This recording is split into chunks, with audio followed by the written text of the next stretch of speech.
So yun, good day mga ka-reader, meron tayong gagawin dito. Ito, matagal nang patay. Susubukan nating buhayin. Motorstar style wave. Tingnan natin yung pagkaka-chrome niya. Ayun oh, legit na ka-chrome. Ito mga ka-reader. Ayan, naka-chrome. Ito mga ka-raider, ang maganda rito, ito ay maganda pa ang compression, nagre-redondo pa.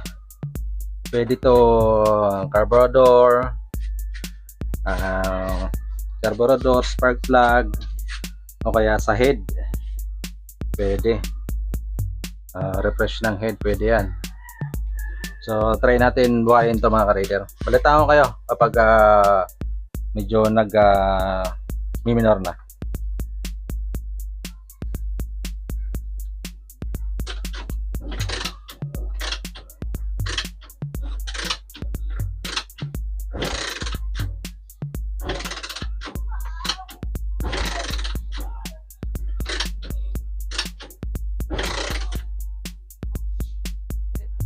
So ito mga ka-raider, pinapagawa sa akin, wala raw kasing kuryente.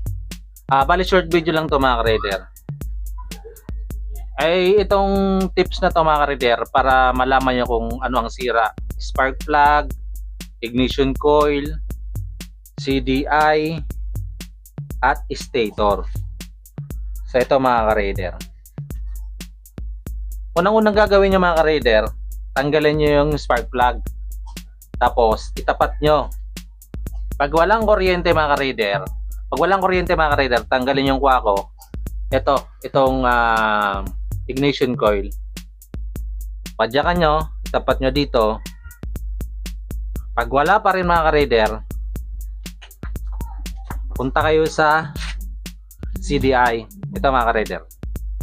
Gamit kayo mga ka-raider ng test light. Unang i-test nyo itong ground ng CDI. Kabit nyo lang tong isang kabila ng test light sa positive. Ito, positive yan. Nakakabit siya sa positive. Ito na dito. Test light nyo mga ka-raider. O ayan, may ilaw. Ibig sabihin good yung ground. Sa ignition coil ng mga ka-raider, itong nasa kanan sa taas, ignition coil.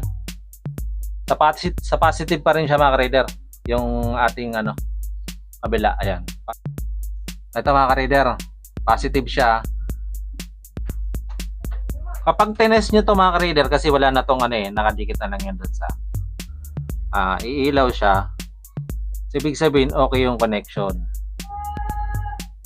Pagdating naman dito mga ka-raider, kasi binattery operated ko na ito test nyo naman itong pag 4 pin mga ka-raider, 12 volts ito, 12 volts sa accessories nya. Lagay nyo sa negative yung isang wire.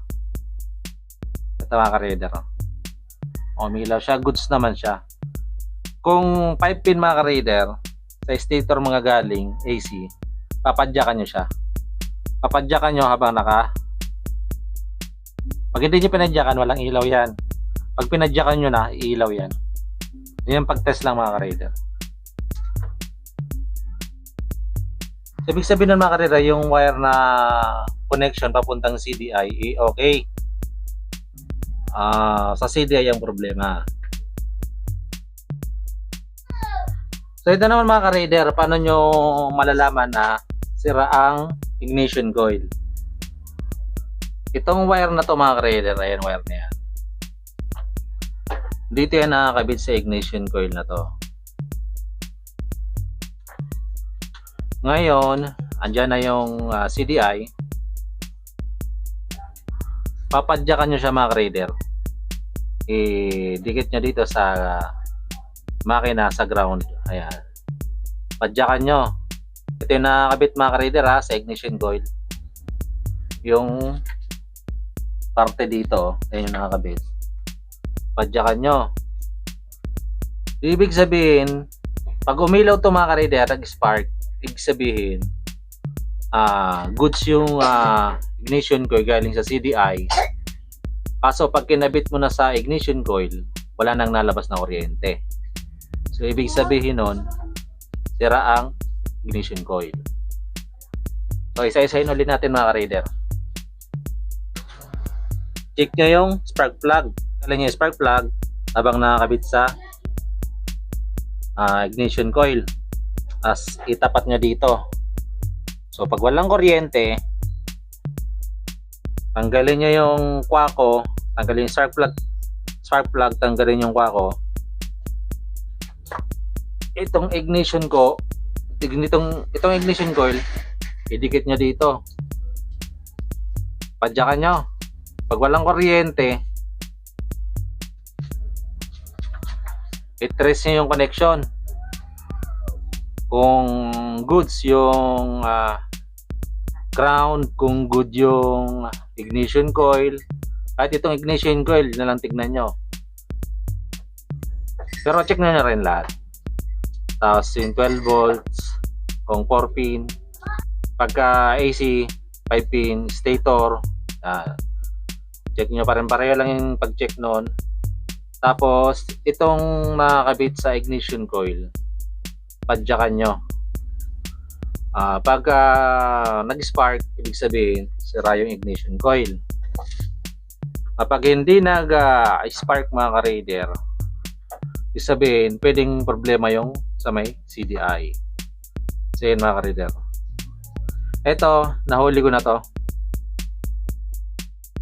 Kasi pag pinapadyakan ko, ito yung wire na papuntang ignition coil. Pag pinapadyakan ko, nag-spark. Tapos nung kinabit ko na sa ignition coil, wala nang kuryenteng nalabas. Kasi natambak to ng 1 year mga ka-reader. Ayan. Wala na rin talaga. Palitan na rin. So yun mga ka-reader, kung meron pa akong kulang, paki-comment na lang. So yun mga ka-reader, kung bago ka sa aking channel, pa-subscribe naman, pakihit ang notification bell para sunod na upload ko na notify ka. Pa-follow, pa-share para makatulong sa iba. At kung sa Facebook po ito napapanood mga ka-reader, pa-follow na rin ako.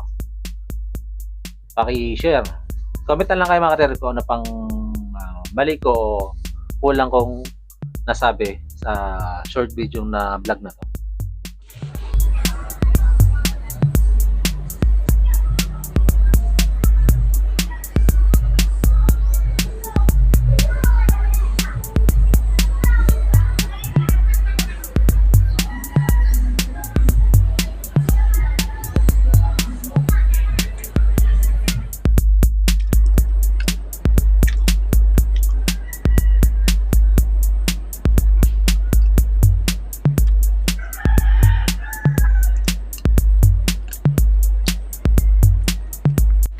Ito mga ka-reader, update natin dito sa isang taong natambak na hindi na naandar. So pininturahan na rin natin yung mga ka-reader. Yung shock, hindi pa natin pininturahan. Palitan na lang talaga yan. So ito. Ang pinilitan ko dito mga ka-reader, ignition coil, naka 4 pin, battery operated. Pinili natin ng ignition coil. Ito ignition coil. Pilitan din natin. Tapos yung carburetor, nakita nyo naman sobrang dumi. Pinakulaan natin, binugahan. Ayan, parang bago na uli. Ayan, nilagyan na rin natin ng filter. So sakbay natin. Ito naandar na to mga ka-reader.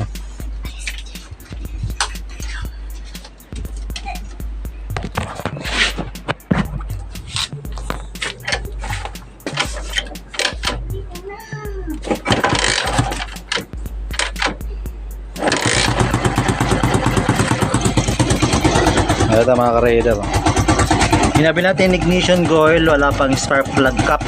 Siya na bahala dyan. Ito, hinilamusan lang natin.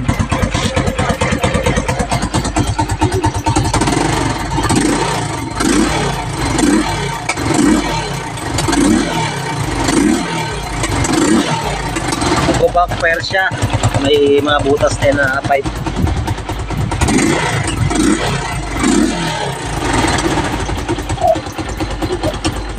So, balik natin yung mga pairings. Ito mga ka-rider. Yung patay na buhay na natin. Itong Motorstar CES 110.